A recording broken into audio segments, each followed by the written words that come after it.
Bonjour à toutes et à tous, bienvenue au comptoir de ce jeudi, au comptoir du jeudi de ce jeudi.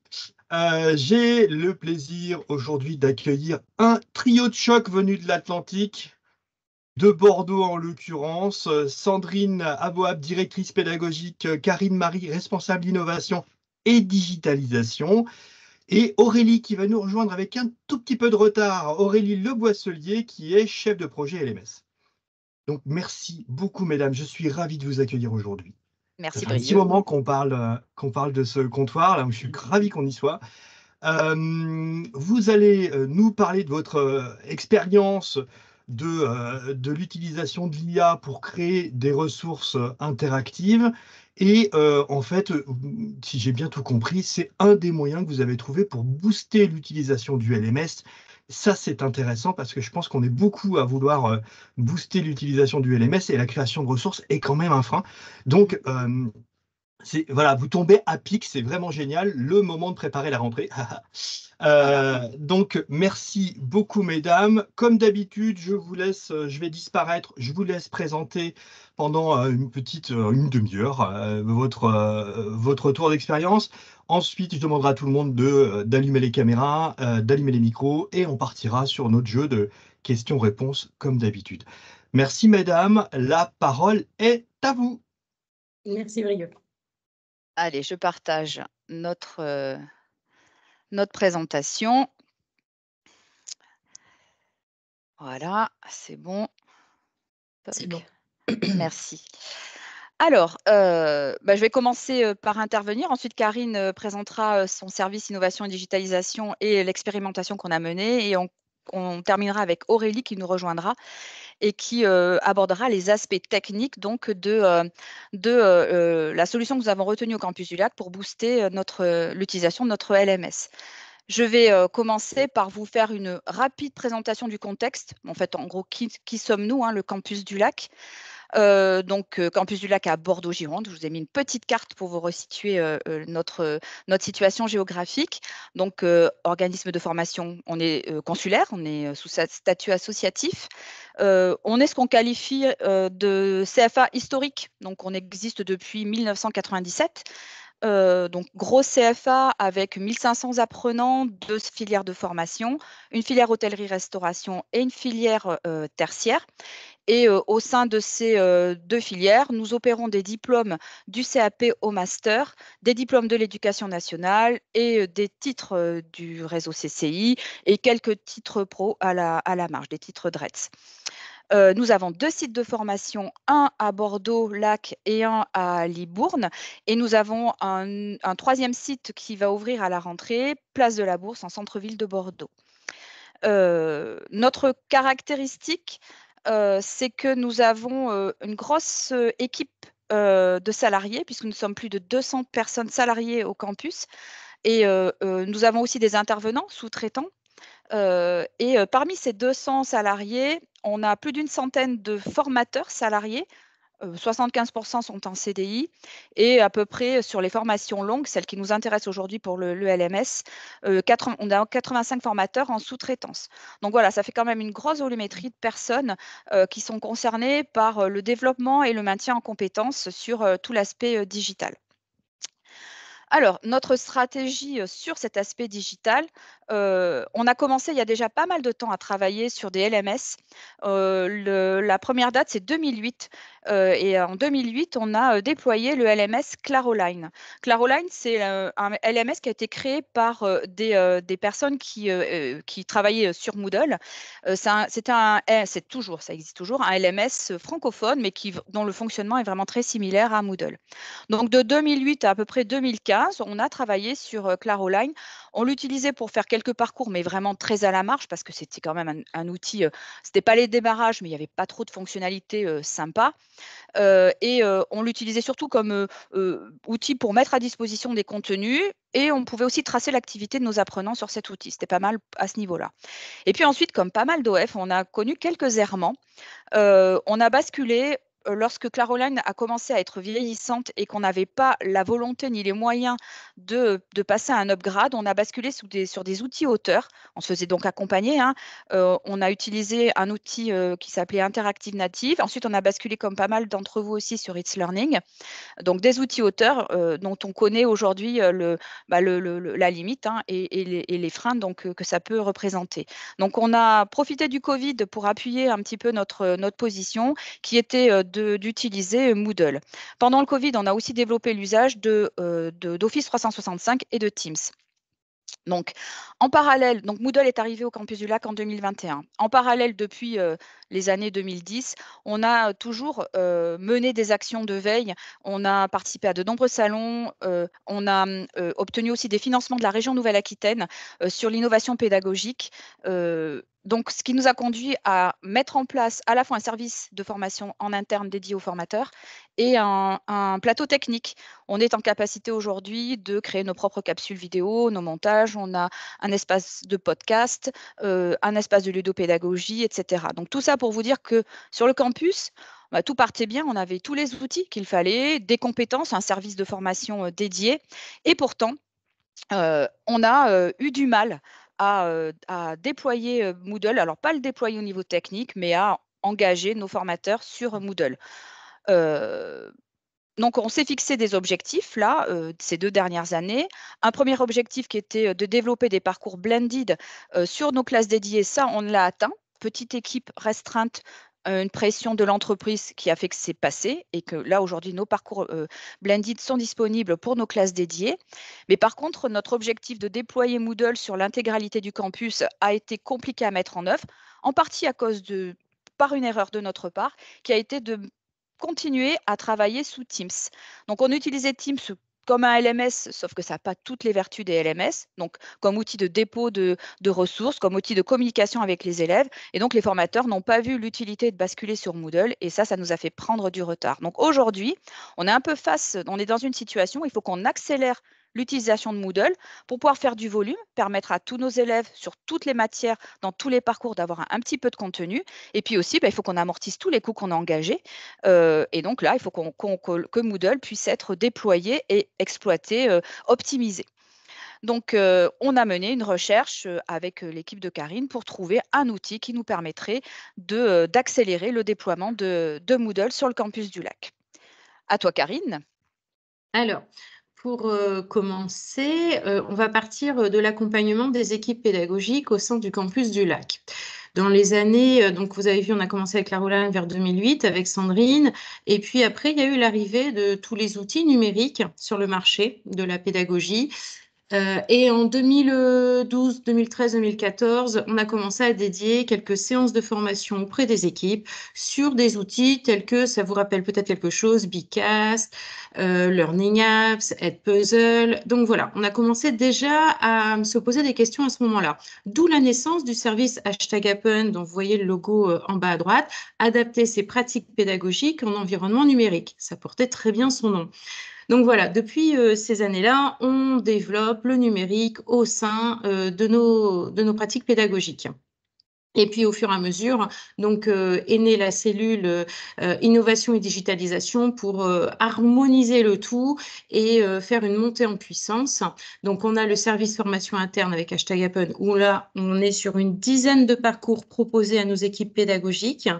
Ça peut passer de la mini-formation FPA en interne sur du scénario pédago en intégrant justement du numérique dedans, en passant par des formations de ludopédagogie, des outils numériques, et puis surtout, on finit toujours par des bonnes pratiques, c'est-à-dire, c'est bien, on les a vus ces outils-là, mais aujourd'hui, comment on anime avec? Donc, on s'entraîne entre pairs. Ça, c'est vraiment la partie importante parce que quand on suit une formation, des fois, à la fin, on se retrouve démuni quand on est face à notre public d'apprenants. Donc voilà, il y a une prise en main également de ces outils-là. Donc ça, c'est tout ce qu'on fait en interne. Par ces formations-là, on essaie de les dispenser au sein de nos différents labs pour pouvoir justement utiliser les lieux et prendre possession de ces outils au sein d'un contexte. Et puis, on a également tout ce qui est formation externe. Nous pouvons assister à des webinaires, 1001 parcours, super super expérience d'éveil. Donc, on n'hésite pas à se déplacer sur les salons parce que là, on trouve des pépites, des startups en devenir. Ça permet d'échanger sur des problèmes communs. Donc là, pour illustrer le service formation interne, vous avez à gauche sur la photo donc un formateur qui anime au sein du Gaming Lab la ludopédagogie. Sur la droite, vous avez une formatrice, toujours entre pairs, qui forme sur les outils numériques et puis derrière la prise en main des outils. Et la photo du dessous, c'est notre Lab Store, le magasin Figital, où là, on a des outils très spécifiques sur des bornes pour pouvoir faire des sites Internet, des totems pour faire de la communication digitale. Alors, on a des super beaux outils, mais après, il faut toujours cette fameuse prise en main. Donc, on fait des formations au sein de ces lieux pour se familiariser avec l'outil et puis pratiquer au maximum. Alors maintenant, donc vous avez vu, on est super bien outillé. Mais on a une super plateforme, mais on veut la développer au maximum. Aujourd'hui, Moodle, on a surtout du dépôt. C'est un petit peu comme une armoire de rangement où on y range nos supports de cours. Nous, ce que nous souhaitons développer, c'est créer des parcours dessus pour justement rendre l'apprenant aussi autonome et aller vers une pédagogie parfois qui peut être différenciée aussi. Alors, au salon, nous avons rencontré Knowledge qui nous a séduit par une certaine philosophie. Et du coup, Sandrine, on peut aller sur le slide du déroulé. Donc, on a fait… pourquoi on a pris Knowledge? Premièrement, parce qu'on nous a dit, c'est une IA qui va se nourrir de ce que vous lui transmettez. Donc ça, c'est énorme. Ça veut dire que c'est notre matière grise qui va être transformée. Et puis, facilement exportable. OK, donc on y va. On a demandé à tester. Nous avons pris une trentaine de formateurs sur 2 mois, puisque entre le temps de s'approprier l'outil, de générer dessus et de l'exploiter avec nos apprenants, 2 mois, c'est parfait. Pourquoi 30 formateurs? Pour essayer d'avoir un panel quand même assez large. Vous avez vu que nous allions du CAP au master, différents secteurs d'activité, restauration, les métiers du tertiaire. Donc, dedans, nous avons la relation client, du web, de l'assurance. Donc, voilà, on a essayé de prendre tout le monde, mais surtout des matières générales et professionnelles. Donc, une fois choisis tous ces formateurs, nous leur avons expliqué que nous démarrions une séance, un parcours d'expérimentation. Alors, Knowledge a des tutos. Nous avons souhaité les retravailler pour les customiser, entre guillemets, rendre un petit peu campus du lac. Je me suis occupée du suivi de cette expérimentation sur le démarrage. Voilà, aucun problème sur le démarrage. Aujourd'hui, le formateur reçoit un mail, il l'active et tout est c'est ergonomique, mais surtout intuitif. Je passe à la suivante. Comment? Je passe à la suivante? Non, Oh, pardon. non. Pour l'instant, je lui fais durer le suspense, Sandrine. Et puis, du coup, grâce à ces tutos, ils ont fait du pas à pas. Ensuite, nous avons donc pas d'accompagnement bien spécifique, pas de difficulté. Une fois l'expérimentation lancée, on a réactivé, vous savez comment c'est, parce que des fois on a l'outil, mais il faut quand même accompagner dans l'utilisation, il faut démarrer. Une fois que c'est démarré, c'est bon. On a fait une demande de retour, ça c'est indispensable pour savoir où on en est, les points forts, les axes d'amélioration pour le formateur et justement pour Knowledge. Et ensuite, nous avons vu, mais ça c'est Aurélie qui va vous en parler tout à l'heure, tout ce qui est intégration à Moodle pour l'aspect technique. Suite à cette expérimentation, nous avons pu faire une réunion collégiale auprès de toutes les équipes pédagogiques pour embarquer justement nos équipes dans cet outil pour pouvoir développer Moodle. Et là, les témoignages des formateurs ont été très bénéfiques et fortement concluants. Et là, Sandrine, du coup, on peut venir zoomer. Donc là, en fait, vous allez avoir 2-3 slides qui vous expliquent un petit peu le déroulement de Knowledge, mais que vous allez sûrement trouver sur d'autres IA également. Premièrement, on ajoute du contenu. L'avantage, on peut mettre du PowerPoint, du PDF, de la vidéo, un scan d'un livre de cours. Une fois que vous avez intégré ça, ça va vous générer des activités. Donc là, on a fait l'expérience, on fait couler un café. Vous avez toutes vos activités qui sont générées le temps de faire couler le café. Et ensuite, il y aura la dernière partie qui va être l'exploitation, l'exportation de ces activités. Alors, vous voyez en dessous, juste vidéo interactive, flashcard, glossaire, mots croisés. Ce sont des activités générées par cette IA-là, Knowledge. Mais vous pouvez le retrouver ailleurs. Mais voilà, on va passer sur le slide suivant, où là, vous voyez, à télécharger, je vous ai mis un extrait de texte, un tableau. Tout ça, c'est scanné d'un bouquin de cours. Et en dessous, voilà ce que va avoir l'apprenant. Donc, je vous ai fait juste une capture d'écran pour vous montrer quand on est face à l'IA générée pour l'apprenant. Il va avoir donc le titre en violet, la veille informationnelle. Vous avez le sommaire sur la gauche. Il y aura le cours que le formateur aura déposé. Et il y a automatiquement un glossaire. Donc, le jeune va avoir une quantité de mots. Il clique dessus, il a la définition. Vous avez des flashcards. Donc, il y a un mot, vous retournez, il y a à nouveau la définition. Des quiz. Vous avez également des glissés-déposés, des mots, des cartes mémo, des mots croisés. Donc, ça génère énormément d'activités. On est sur 8 activités différentes avec à l'intérieur beaucoup de questions. Et on va passer sur le slide suivant. Une fois généré tout ça, là, je vous ai mis un autre exemple de glisser les mots, un glisser-déposer. L'apprenant a également un tableau de bord qui lui permet de voir où il en est de son avancement sur tout le parcours, entre guillemets, knowledge. Donc, aujourd'hui, par rapport à toutes ces activités qui sont générées, vas-y Sandrine, on va pouvoir arriver sur une conclusion de ce produit. Pour moi, c'est un réel enjeu gagnant-gagnant pour le formateur parce qu'on a un gain de temps énorme, une fiabilité de ses ressources puisque c'est sa matière grise qui va intégrer dans l'IA. Donc, toutes les créations de ces supports, des supports dont il connaît la fiabilité de la source, il va pouvoir les intégrer dedans et ça sera généré qu'à partir de ça. Et on est sur une exploitation très facile. Directement, on peut travailler sur Knowledge comme on peut l'intégrer sur Moodle. Ça, c'est énorme. Pour ce retour d'expérimentation, je vous ai extrait, je vous ai fait une capture d'écran des remontées terrain. Je vais résumer en 2 points les points positifs, gain de temps, fiabilité. Les axes d'amélioration, je suis d'accord aussi pour l'avoir testé. Il manquait un petit peu le côté un petit peu fun, mettre en avant des mots style du fluo, de la couleur, des emojis. Et en remontant tout ça justement à Knowledge, on s'est rendu compte que ils étaient en train de travailler sur les nouvelles versions. Il y avait des choses déjà qui existaient. Donc là, on est en train de travailler avec eux tout ça pour justement en bénéficier.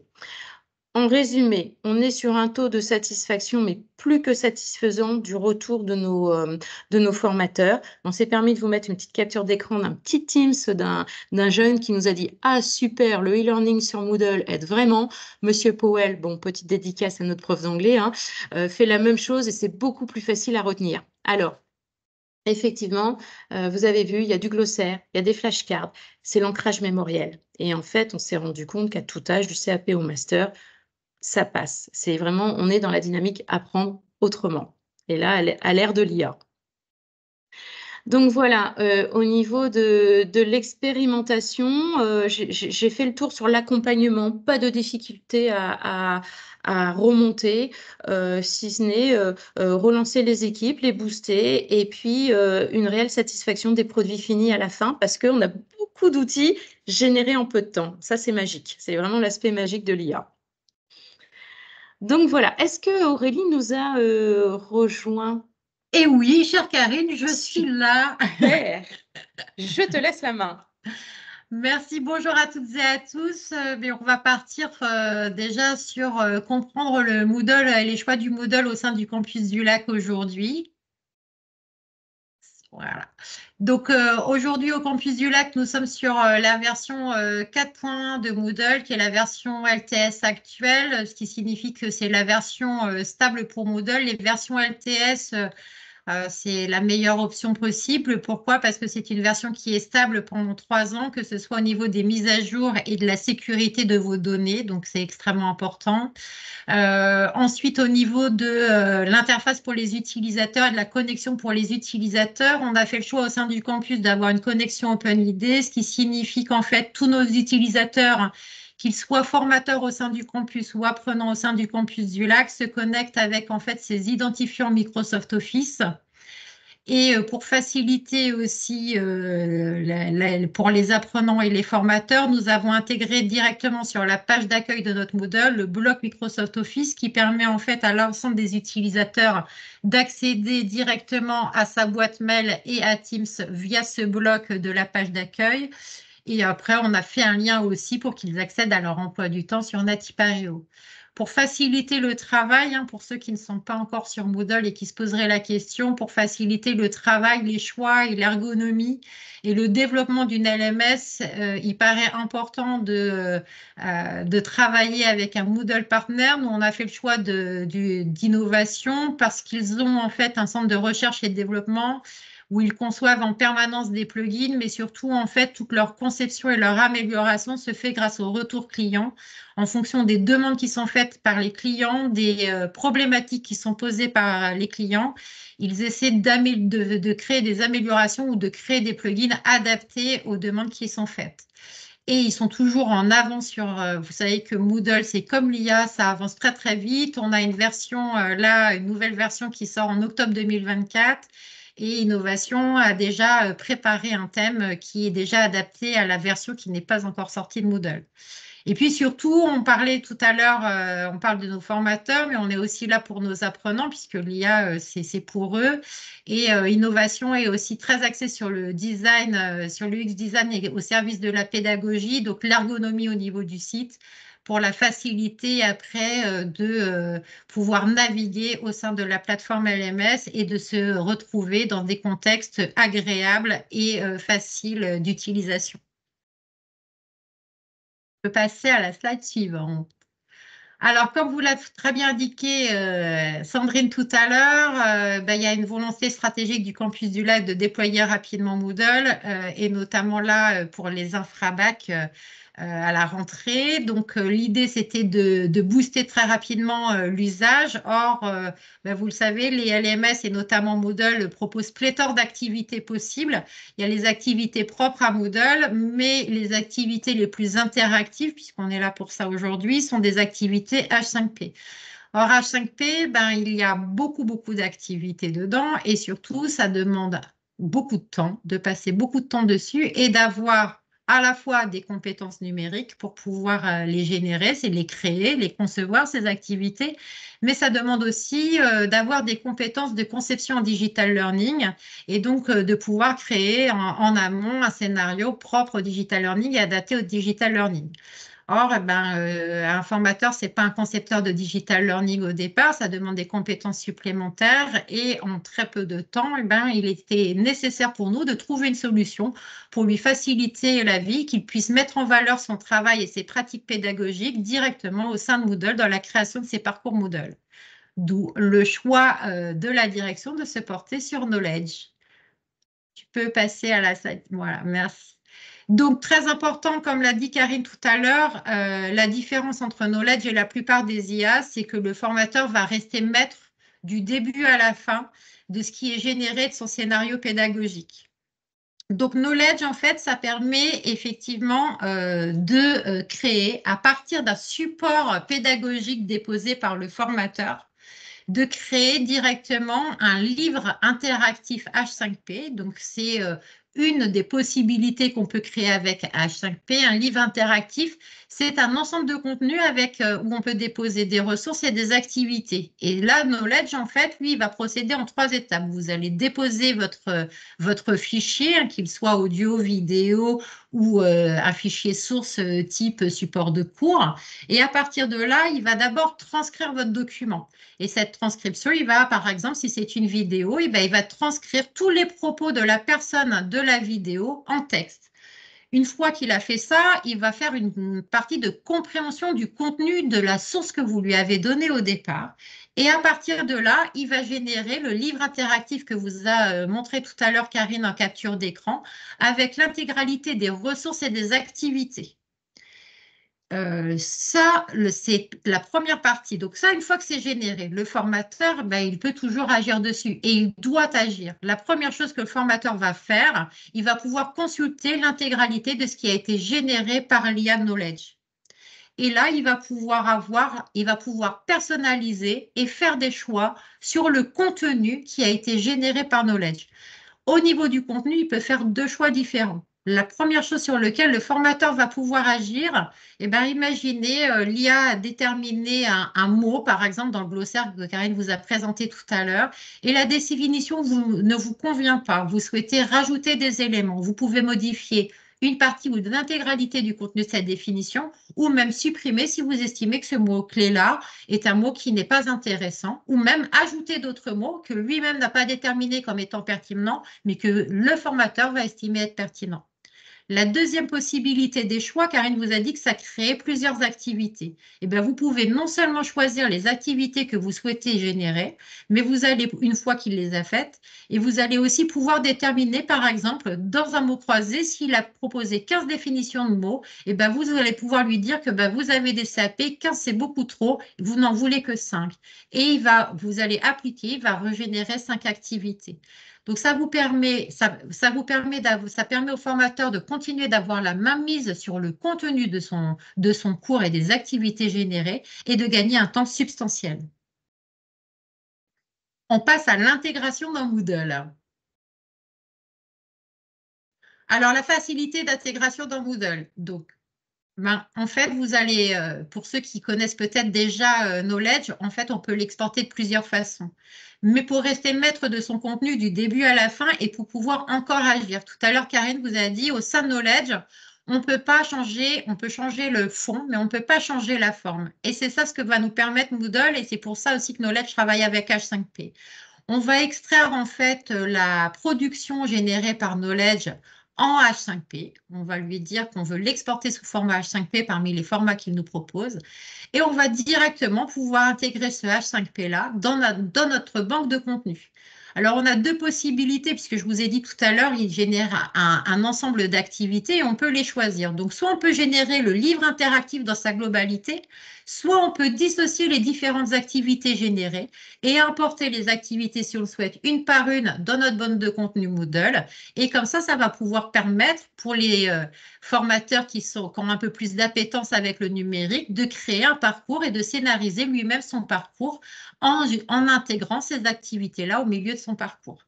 Et donc, une fois qu'il est dans la banque de contenu de Moodle et sous format H5P, au sein de la banque de contenu, on va pouvoir ouvrir le livre interactif ou l'activité. Et là, H5P, pour ceux qui ont l'habitude de l'utiliser, vous le savez, après, on peut avoir la mainmise, on peut mettre de la couleur, on peut stabiloter, etc. Et on peut retravailler à nouveau le contenu. On peut retravailler à nouveau tout le contenu qui a déjà été généré et on peut aussi rajouter d'autres activités ou d'autres ressources. Au final, cette solution permet une grande facilité pour nos formateurs puisqu'il reste maître du début à la fin, donc il n'a pas cette sensation qu'on lui vole son travail ou de ne pas garder la main sur ce qui est généré au final, puisque c'est lui qui fait la proposition au départ. Et à partir de la proposition qu'il fait, du support de cours qu'il propose à l'IA, ça lui permettra d'avoir la mainmise du début à la fin et de l'intégrer facilement dans Moodle, ce qui signifie qu'un formateur qui n'a aucune compétence numérique, grâce à Knowledge, pourra mettre en avant son travail et créer un véritable parcours interactif d'évaluation et de formation pour ses apprenants. J'ai terminé. Merci beaucoup, mesdames, pour cette présentation particulièrement intéressante.